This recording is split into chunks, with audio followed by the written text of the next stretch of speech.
So I've got a brand new to me product. This is the Jihan carpet sweeper, quite a basic model. I've had another one, but I decided the brushes were a bit worn to try a different brand and see how this goes. Now I've got this rug here. I'm going to do a little experiment on today, see how it comes up.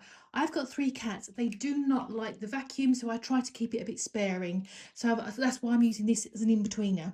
You do get a little brush as well, which is for the underbrushes, and obviously the handle, which you screw on yourself, which I'll put on in a second. So you got your brusher there for your thing, which is nice because hair is always a life thing, isn't it? And then how you empty it is you apparently push. I think this is a little bit snappy, but that's just me. And then you'd push it and you'd empty out the one there, and you've got another one there. I'll probably just do that, to be honest with you. And that's how you'd empty out rubbish from both sides. You've got another bristly guy there, as well as that one there. So I'm going to do this rug, put it through its paces and see how much I get out of it. I'd say, first of all, it's very lightweight.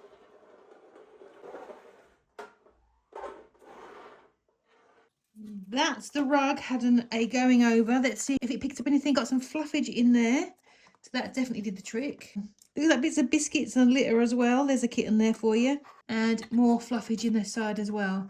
It definitely worked. And the carpet definitely looks cleaner now. So yeah, overall, pretty impressed. Seems like a good little sweeper.